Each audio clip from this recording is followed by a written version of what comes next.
அவரை ஒரு 50 ஆண்டுகளாக தெரியும். எங்களுக்கு வந்து அவர் ஒரு ஒரு என்சைக்ளோபீடியாவாக இருந்தார். ஒரு பெரிய ஒரு புத்தகமாக இருந்தார். அவங்க எங்கள் அப்பா எல்லாம் வந்து ரொம்ப ஒரு மச்சான்னு கூப்பிட்டுப்பாங்க.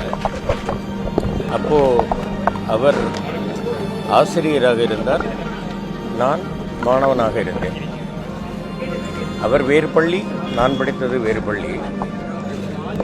அப்போ அந்த வயசுலேருந்து எனக்கு அண்ணனை தெரியும்.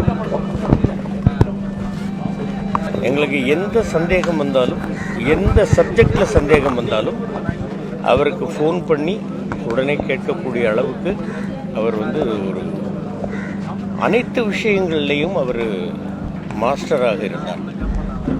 சரித்திரமாகட்டும், புவியியல் அமைப்பாகட்டும், ஜோசியமாகட்டும், நடிப்பாகட்டும், ஆங்கில படங்களில் எந்த படத்தில் வந்து யார் எந்த கேரக்டர் அப்படின்றது ஒரு டவுட் வந்தால் கூட அவருக்கு ஃபோன் பண்ணி கேட்டால் within no second no minute அவர் உடனே சொல்லுவார். இந்த படத்தில் வந்து ஒரு தடவை வந்து கடல் ஒரு கேரக்டர் இருந்தாமா ஜான்ஸ்ட்னு ஒரு படம், ரித்விகட்டாவோட படம், உடனே சொன்னார்.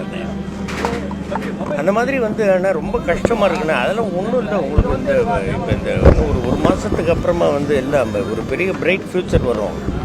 அதே மாதிரி எந்த படம் பார்த்தாலும் உடனே ஃபோன் பண்ணி பாராட்டுறது. ரொம்ப நல்ல மனிதர், மிகச்சிறந்த அறிவாளி. எந்த விஷயமாக இருந்தாலும் அதை பற்றி பேசக்கூடிய ஒரு திறமை வாய்ந்தவர். இன்னைக்கு அவர் அமரராகிவிட்டார். அவருடைய குடும்பத்திற்கும் அவரை சார்ந்தவர்களுக்கும் நாம் வந்து ஒரு ஆறுதல் சொல்கிறதுன்றது என்ன, நமக்கு நாமே ஆறுதல் சொல்லிக்க வேண்டிய ஒரு நிலைமையில் தான் இருக்கும்.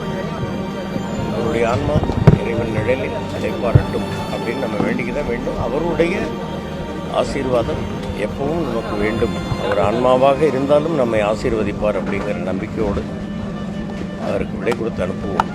வேதனையோடு விடை கொடுத்து அனுப்புவோம் அப்படிங்கிறது தான் நான் சொல்லிக்கிறேன்.